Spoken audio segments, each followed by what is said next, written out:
Okay, let's see. I think you can hear me, folks. Yes. Hi, Oh, everyone. Can you here hear we me? go. Yep. Hi. I can't hear Sorry, we're a anything. couple minutes late starting. We had to make sure everything was good on our end. Okay. Just streaming to Facebook. Welcome, Paul and Tzynya, Pleasure to to be here. our brown Great to bag be here. diabetes. Yeah, we're so glad to have you. Let me go ahead and get this started. Okay, this is our brown bag diabetes across the stages of life. If you have seen our social media content at all this month, we've been talking about diabetes and thriving with diabetes at various ages and different being diagnosed at different times, different types of diabetes, and all the different experiences that people have. I'm going to breeze through this because we're a little late. DPAC, as you know, we work to amplify the patient voice at the state and federal levels, and those are our social media links down below. So here are our two speakers for today. I'm going to stop sharing so you can see their beautiful faces. Tzynya Pinchback is a DPAC champion who lives with type 2 diabetes. She's a full-time technical writer and corporate disability and inclusion champion for Accenture. She's also the recipient of a 2024 PEN America Emerging Writer Fellowship to complete her cancer memoir. And Paul Madden is a member of our DLC board of directors. He's been living with type 1 diabetes for over 62 years. Not only is he an expert on the lived experience of diabetes, but he also, over the course of his career, has accumulated extensive leadership experience in diabetes education, behavioral medicine, and advocacy in America and across the globe. So not only do these two people have impressive resumes, but they also have, between the two of them, a wide variety of experiences with diabetes and health. So we're really lucky to have you both here. Thank you for speaking with us. Thank you. Honored to be Thank here. you. Yay, Thanks okay. for the invitation. Yeah, no problem. So Paul and Tzynya, how long have you both lived with diabetes? I know, Paul, I kind of already said yours, but how long have you lived with diabetes? And in your individual lived experiences, how has your perspective on diabetes changed throughout the years? I guess so. You already have heard 62 years. Was diagnosed on my father's birthday. And I will never forget that because it was the first time as a 9-year-old boy, 8-year-old boy, that I saw my father cry. So I knew it had to be serious. I wasn't real sick when I was diagnosed, but I knew that meant it had to be serious. I think right from the very beginning, I don't think I know I had the right family. I was young enough that I was still very impressionable. I wasn't battling with mom and dad yet. I hadn't hit those teen years yet. Although I was frightened by it, I was determined because of their love and support that I had a lot of hope. And this hope eventually became, I saw it that it was a reality. So it wasn't just a hope anymore. I always have hope with life, always have hope with improving health and better conditions for people around me and myself and all. But now it's become my rock solid belief that people with diabetes with a multiple amount of the right things happening in life for them. So it's not just one magic thing, that we can manage this disease. I did learn that you can't control it.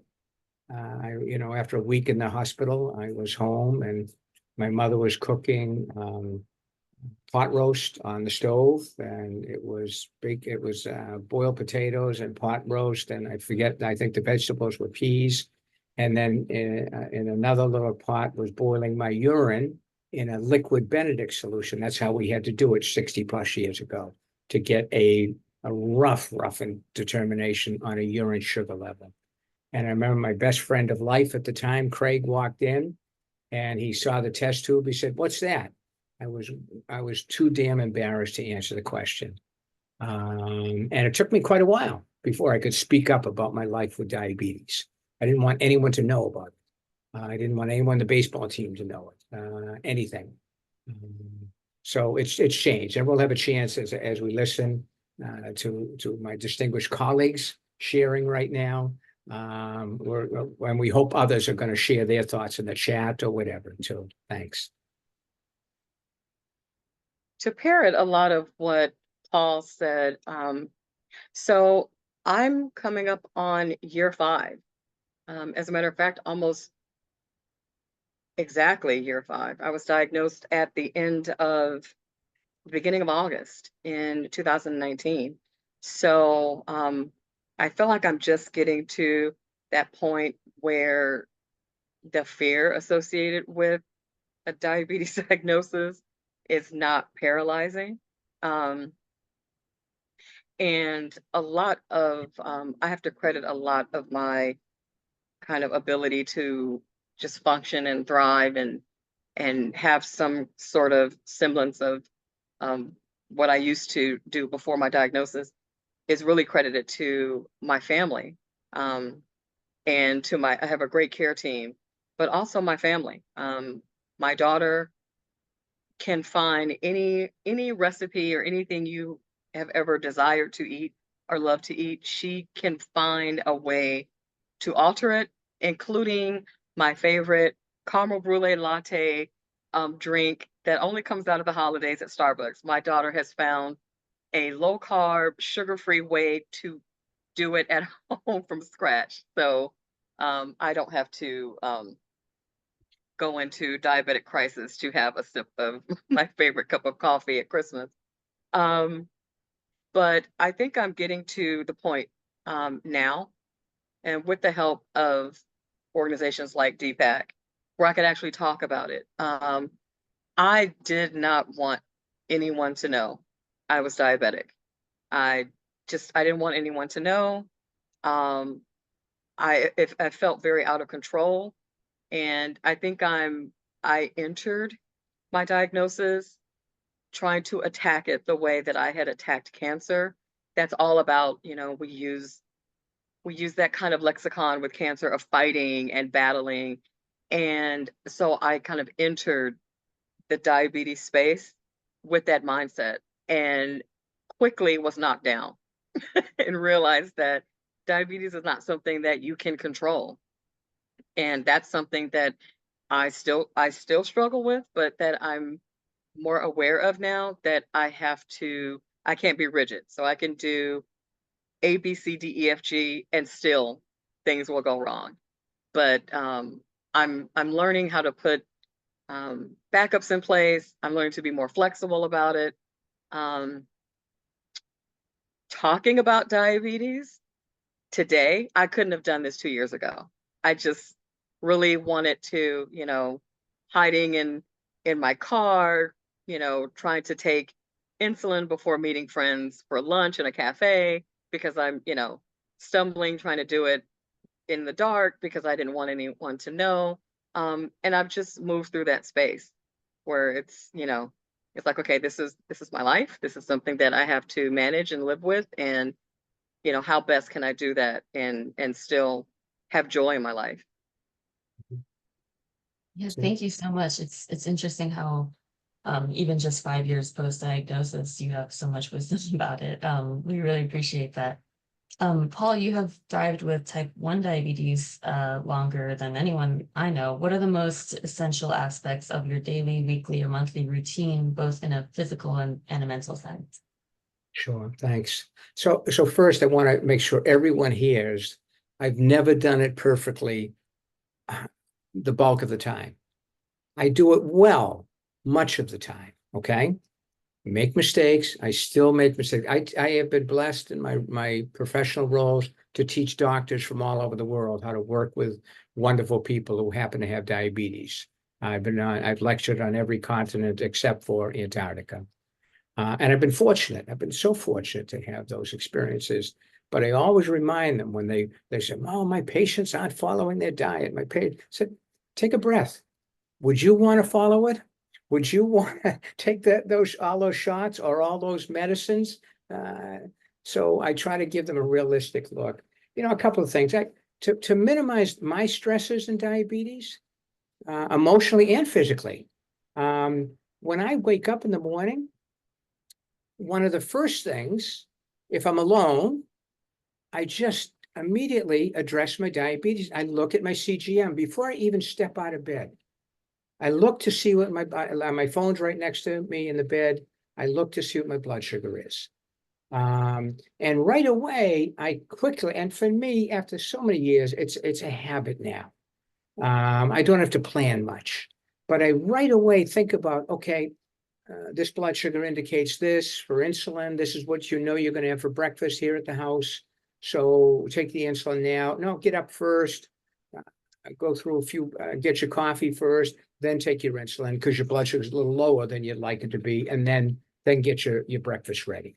So much of it I've learned over the years to make it's become a habit. And if I take care of addressing my diabetes issues and throughout the day, if I see that my blood sugar is a little high, now it was a little high before lunch today, and I didn't quite know why it was a little high. I did go to the doctor this morning. They took stitches out of my back, and I don't know, maybe there was a little tension there. I didn't think there was, but maybe, who knows? It's not, we talk about managing diabetes. Both of us have already indicated there's no absolute control of it. You just have to go with the flow. But what I do is when I see that I'm out of balance, high or low with blood sugar, I address it promptly. I don't delay. I get out of the couch when I'm watching a good movie.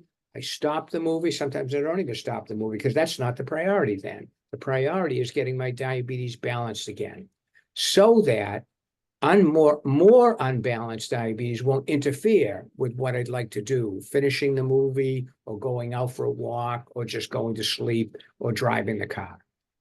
So diabetes is, in addition to my love for family and support and love for friends, diabetes is a top priority of my life. By making it a top priority of life, I deal with it more effectively. Nothing gets away from me, so to speak, in terms of too high a sugar or too low. I don't stay too low or too high too long. And I get back in that normal blood sugar range. So making it a priority is important. Simple things I've learned. I had a brilliant nurse practitioner up in New Hampshire.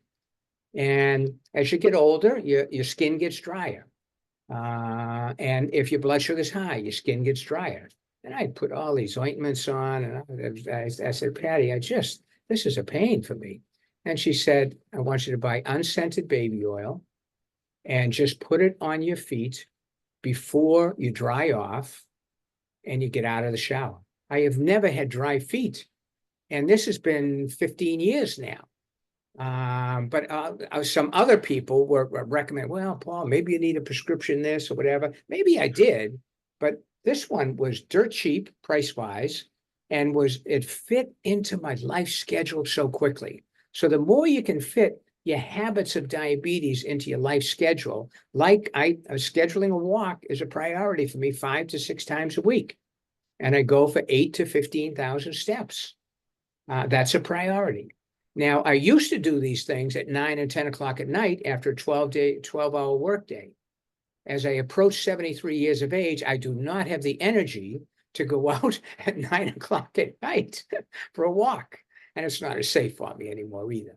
So you've got to change. And these are the changes I've had to make as I get older also.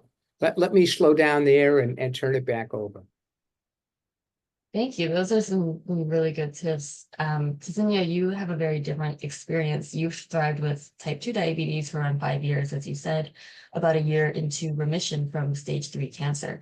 What are some of the things you incorporate into your daily, weekly, monthly routine that help you thrive in terms of diabetes and overall health? And also, what are some things that are popping up on your radar as you age?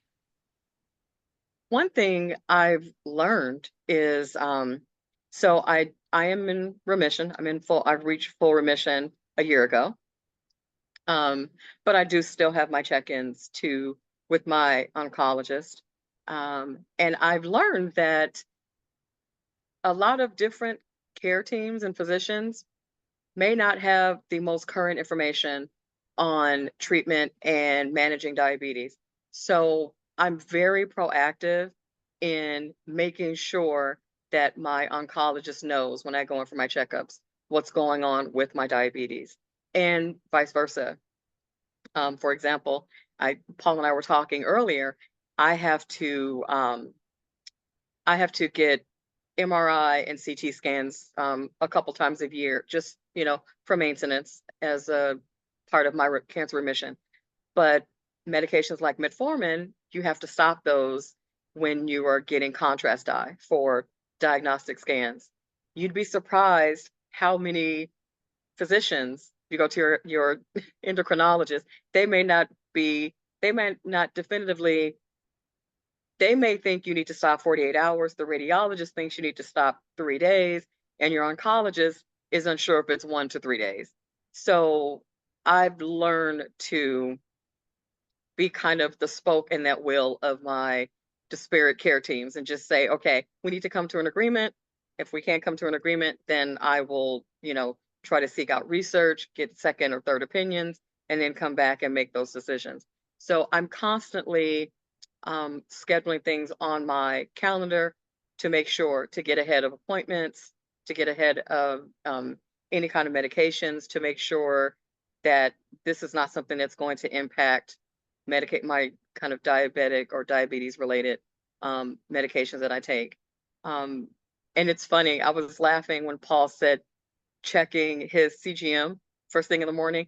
I typically have my CGM alert me first thing in the morning because I sleep on my side and it's always pressing right around 4 a.m. My CGM tends to just alert me and say, you're critically low. And I'm like, okay, well, I'm probably not, but I do get up and check it, do a quick finger stick, stand up, shake it out, and switch around my sleeping position. But I just started using a CGM a few months ago. I love it. It's a godsend. It's amazing. And I like that I'm able to kind of incorporate this as a tool because up until now, I was so tired of finger sticks. I was completely burned out on it. So I'm glad that I just recently transitioned to the continuous glucose monitor. It has just been amazing. Something else that I do that I try to incorporate, I know that I tend to get lows often. And I know that I've been told that stress can cause highs, but for some reason, the way my body reacts to stress and anxiety is I tend to go low. So, something that I really work hard to incorporate into my day is to get outside. Um, my job can be stressful. So between the stress of my job, there are days that I may be on deadline where I may literally be sitting for almost 8 to 10 hours if I don't force myself to get up. I have missed meals in the past. I have sat until I had to run to the bathroom like a toddler last minute. And with diabetes, I can't do that. So I have to build in, like on my work calendar, I'll build in 30 minutes to get up, or make sure you get a snack, make sure you get some carbs. Um, and there are times that I just tell my team at work, I know we're in a deadline, but I got to take a wellness break. I've got to eat. I can't miss I can't miss my food. I can't miss a break. And walking is just paramount. It just helps me to reduce stress. My body reacts better. If I'm stressed for a long time, my blood sugar will just be erratic. It'll be high for no reason, or it'll be low. Or I'll notice that I'll get the sensation of feeling low, where I describe it as feeling like a wet noodle. I just feel kind of like like I could blow away like a leaf. And so my body will start to mimic the symptoms of feeling low, and I'm not. I'll be right at like 120. So that's like a trigger for me that I haven't gotten enough rest. I need to take a nap, or I need to go to bed on time, or that I'm stressed. And so I'll go outside. I love walking. I can't even put into words how it helps my mental health. and how it helps me deal with the stress of just daily life, and also the stress of, sometimes when you're not feeling, you're not feeling well. Um, and also it's a good, if I want to have tater tots with dinner, then I know I have to walk that day. So I walk to earn some carbs that I want. If I know that I want a piece of coffee cake or something for lunch or with lunch, then I know I have to walk X number of steps or a certain distance, to earn that, to, kind of get those carbs burned off. Um, Something that I'm looking toward, as I age. I'm 52. Um, I am looking at how I plan to retire and what retirement looks like. So for me, it's not, am I going to retire and be able to, shop and travel and, still get pedicures and things like that. For me, it's, what is old age going to look like? I have one child. What is that going to look like for her? How am I how will I live and thrive and also minimize any burden on my only child as far as my health? How does diabetes look when you don't have your corporate insurance anymore?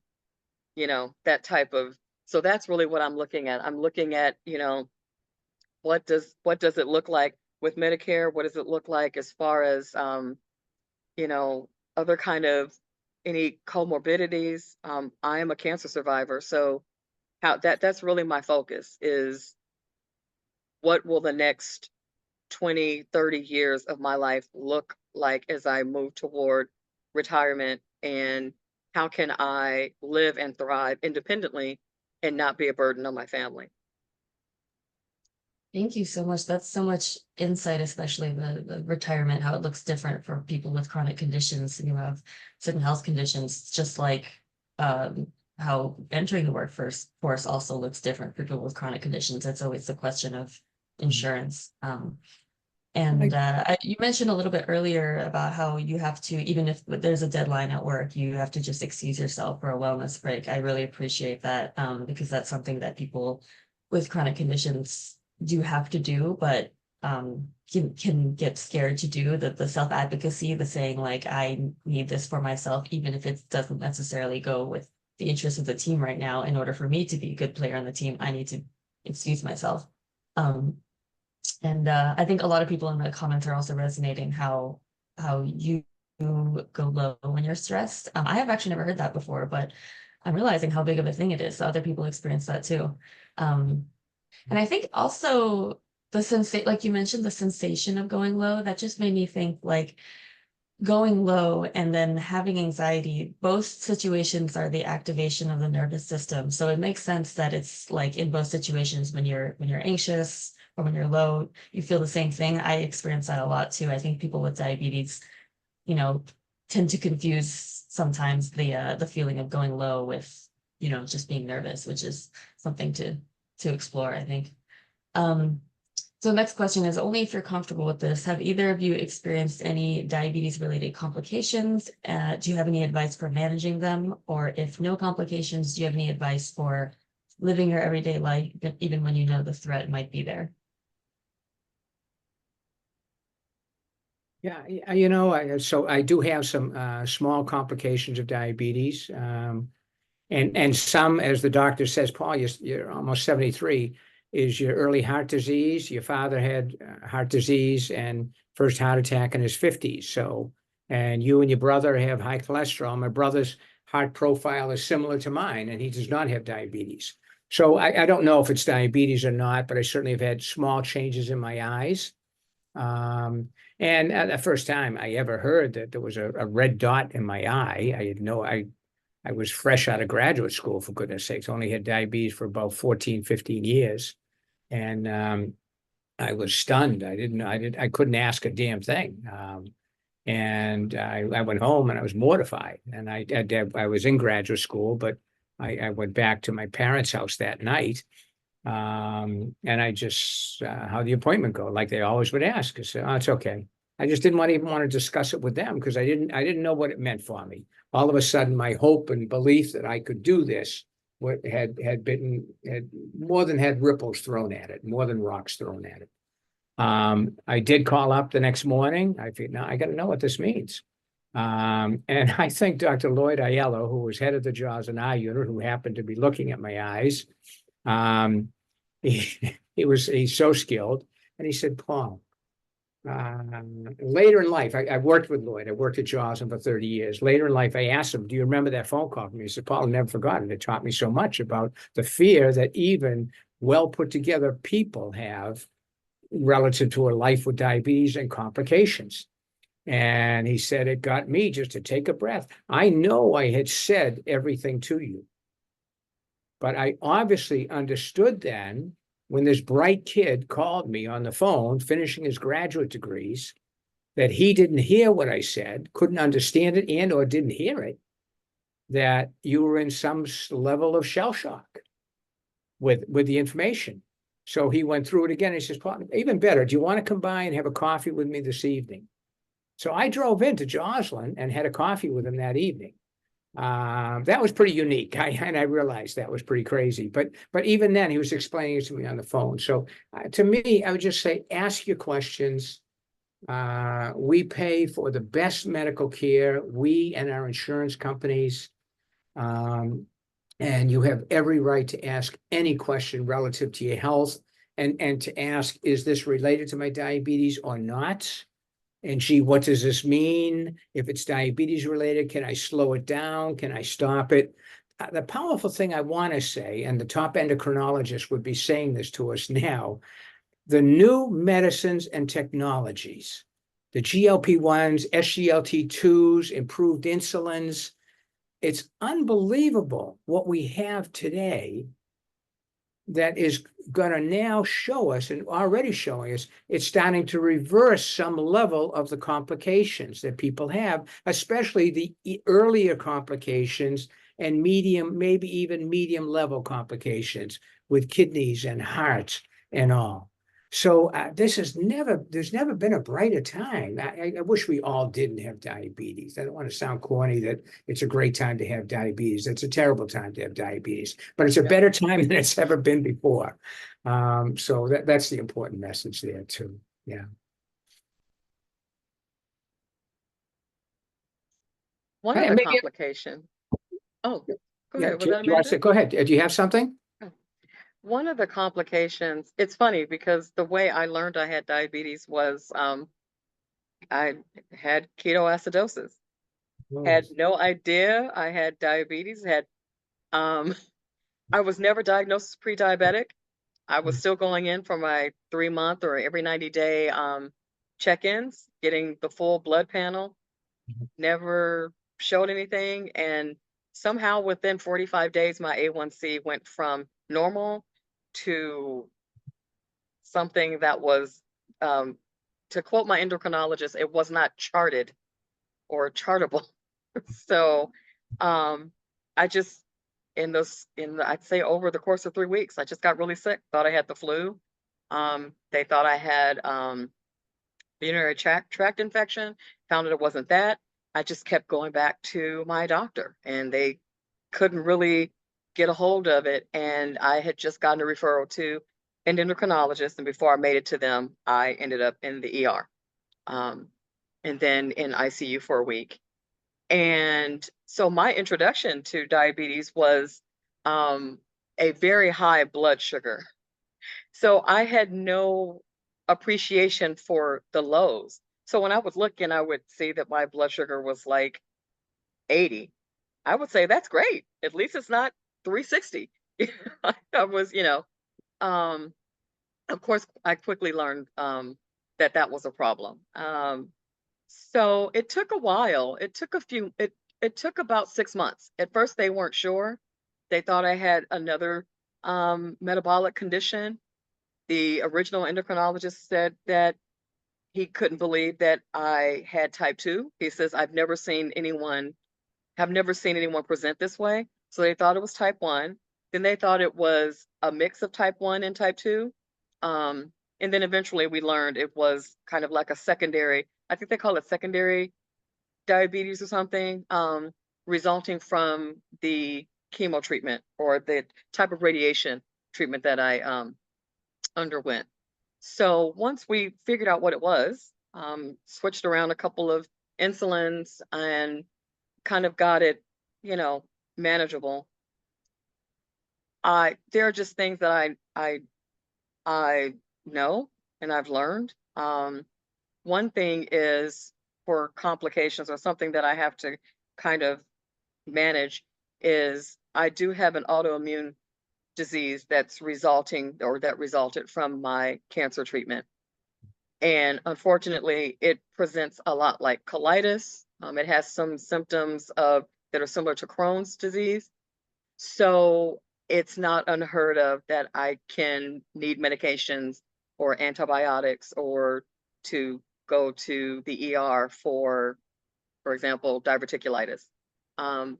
I have to kind of manage that I'm not taking something that's going to interfere with medication I'm taking for diabetes. Insulin is fine, but I take metformin as well. Some of those medications you don't want to take with metformin. So I'm in communication to make sure that I'm always documenting my medication. It's documented in my phone, it's documented written down. I have alarms, I have like a multi-day pill sorter because I'm not one of those people who can remember by looking at a pill, oh, this is the so-and-so. So no, my mind doesn't do that. I don't trust myself to do that. Something else, as a result of chemo and radiation, I have kind of like necrosis, a type of necrosis in my foot. And so it puts me at a much higher risk for fractures, for like hairline fractures in my foot. So I have wonderful orthotics and I have the greatest collection of Birkenstock sandals, which is great because I love them anyway. But now I have a justification for them. And I do physical therapy. So I do physical therapy and then I may stop. And then when I get the pain in my foot again, I'll go in to see my podiatrist and then I'll get back on physical therapy for a while. Just, and I walk with a cane. So I do everything I can to minimize the possibility of a fracture because the last thing we want, right, is to start breaking the bones in my foot. And I try to do, I do exercises at home for my feet and my ankles and my knee also because eventually I probably will have to have surgery on my foot to replace some, well, to restructure my foot, I should say, to put replacement pins and things in there. So again, trying to work to minimize that or delay that to the best extent possible because again we don't want to have unnecessary surgeries if we can avoid them. We don't want to break the foot apart if we can avoid that. So those are two things that I would say would be kind of complications. Just really being diligent about any other medications that I have to take for another condition and just really being mindful of my foot health, which of course is a great justification for really nice sandals and clogs, which I love, and pedicures. I wish there was some way that I could, find a fund to pay for diabetes management pedicures, but yeah, that's not on the horizon, I don't think so. We should start a new organization for that. For all the attendees, we're going to go until the 45 mark, just to be clear. Our next question is, Paul, how has your routine changed after you became eligible for insurance coverage under Medicare as opposed to your previous commercial insurance? Sure. Yeah, I wouldn't describe it as a change of routine, but what did happen was the prices that were hitting me directly. I had great insurance throughout my career through employers. I was very lucky. I worked for Joslin, I worked for Project Hope, I worked for the ADA. And they tended to be a little more conscientious about talking to these insurance companies about covering a little more of the diabetes supplies. And after 30 years, I wore a pump and all of that. But I got to Medicare, and my first year in Medicare, I spent over $7,000 on insulins and related diabetes medicines. And I'm not on a lot of medicines. That was shocking to me. And the second year, same amount. And I remember saying to family, you know, we've got to change this, because I will run out of money. If I live to be 85, I will run out of money because of these criminally high prices that they're getting away with. And people may or may not know, but Medicare was not allowed to say to the drug companies, the pharmaceuticals, no, that's too high a price. You let people in Belgium and Canada and all the Western European countries, Japan, Australia, and other countries, to buy these same products for $25 to $35 a month. And you're charging people in the United States $800 a month, $1,000 a month for these same products. And they continue to get away with it. I'm happy to say that about 2 years ago, the president signed an executive order for Medicare, and that all of a sudden my $7,000 a year came down to about $4,500 a year. Dramatic improvement. This year, it's come down to $3,300 a year, and I'm just looking at it now. I've already hit the donut hole, a spot where I can't really go much above anymore. Medicare protects us now for all people, not just people with diabetes now. And in a year or two, it's going to go to $2,000 or $2,050 will be the maximum medicine prices that any American citizen has to pay.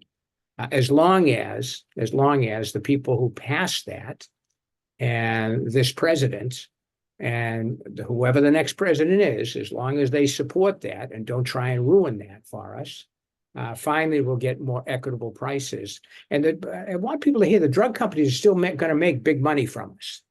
But I just think it's criminal that they were making big money off of people who have chronic disease, medical challenges in this country, and they weren't doing this to any other country in the world. So I respect a lot of my friends who work at these companies. It's not about disrespect. It's just about what's correct, what's appropriate, and the companies are still making a profit. So the biggest thing that's changed is that for insulin this year, I'm going to pay about a total of $700, not $7,000. And other diabetes related drugs that I take now will getting me up to the $3,300.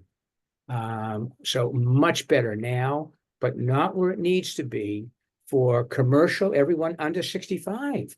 And that's part of what DPAC and DOC are all about. We feel this is horribly wrong. And that's why we're in Washington, D.C. and in every state in this country saying this has to change. And anyone who's on the phone, I know Martin, a colleague of mine who walks with me, who's had diabetes longer than I have. We walked 2 days ago. He is one of those DPAC leaders who shows up in the State House and says, this is not right. And this is what we're proposing, a bill change to make this be right for everyone. Some states have already changed this. That Massachusetts, I'm sad to say, I love my state, but we move kind of slow on things that could help people like insurance coverage. We do. And that needs to change. That's not acceptable. That's the status quo has to change that. Yeah. Thank you so much. And also for plugging DPAC. Yeah, that is a huge part of what we do. And our goal is to expand the $35 insulin copay cap to, as you said, all commercial insurance, so that we all can have the same success stories that Paul talked about with in terms of prices. Last question. Both of you are, on that note, passionate and fierce advocates. Do you feel like engaging in diabetes advocacy helps you with your diabetes management at all? Absolutely. Absolutely. I've learned so much just from DPAC. I joined the Disabilities Commission in my town. And I've one thing it's helped is it's given me kind of a behind the scenes. I get to peek behind the curtain and see how the wizard works. So it's not just a matter of, saying you want a thing and then working towards it, but seeing, it's sitting with leaders and representatives and getting a meeting and then that meeting being canceled and sitting and waiting and seeing just how long it takes to even just get to step one. And it's made me gain an appreciation for how bureaucracy works, um, how virulent misinformation is. Um, Diabetes is not a rare disease, but there's so much misinformation around it. And just how important it is to get out there and get your story out there and to speak to people who can change and impact legislation. There's it's actually working to advocate has actually made me more brave about advocating for myself. I was telling Paul earlier that I have spent many a time in tears at CVS because I didn't understand something, or because they gave me the wrong medication. And and that's great. I think we all should cry when we need to, but also, that's not going to change anything. That's not going to write a bill. That's not going to change legislation. That's not going to also change, and some of that is changing the way people see things and capture things in their mind. One thing that I noticed was getting a diabetes diagnosis so soon after cancer. Cancer comes with a lot of empathy built in. People go out of their way, at the hospital, your care team, your pharmacist. There's this built-in empathy around cancer that I don't find exists organically with conditions like diabetes.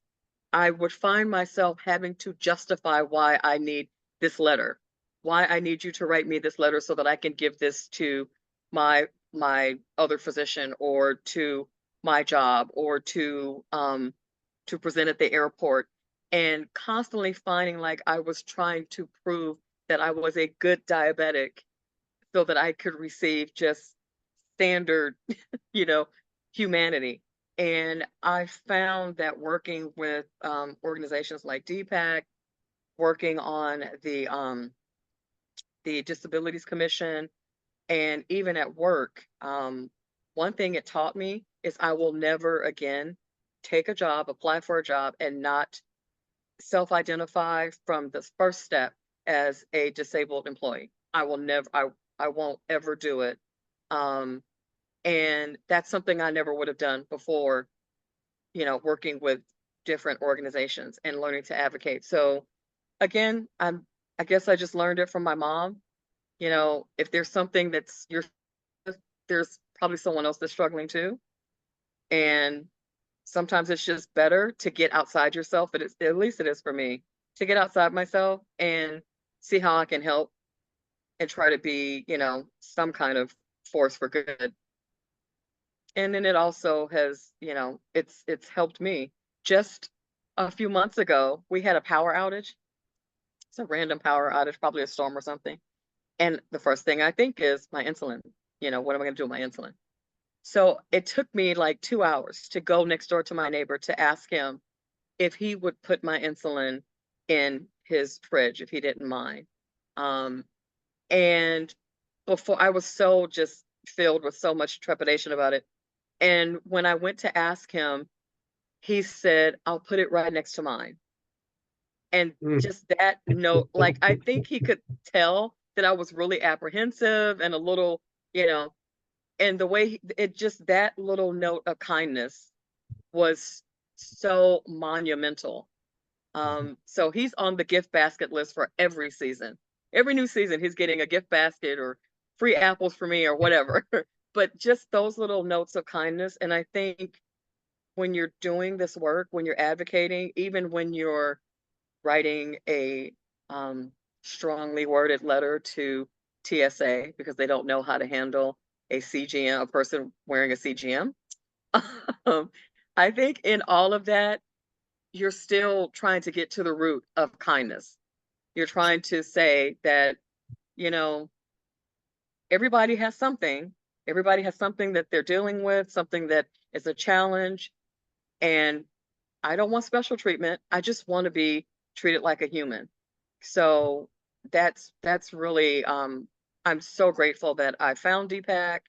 I'm grateful for the little wins that I've been able to participate in with the Disabilities Commission, and I'm just looking forward to more. And also, you know, it's making me, I think, maybe a little bit braver as well.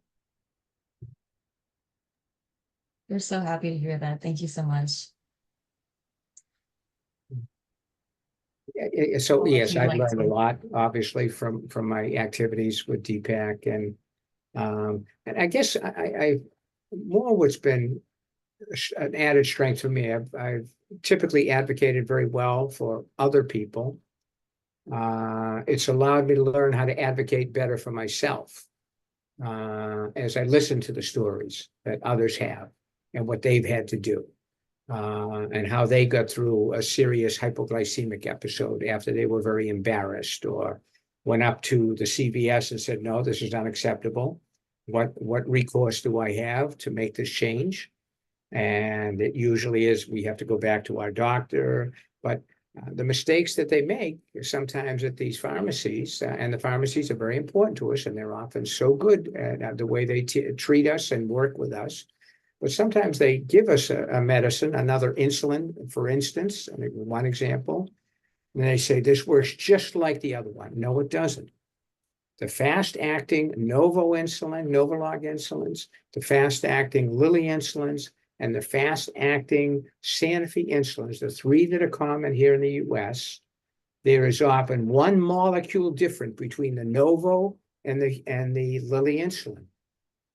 Some of us, and I'll give you my example, I feel hypoglycemia for whatever reason far more readily with one of those insulins. I won't identify which one because for you it might be the other one, or for you it might be the same for both of them. I don't know. But the body is that sensitive, and sometimes your body or mine might pick up a little different feeling or little different information from one medicine from one company if it is ever so slightly different, including by one molecule.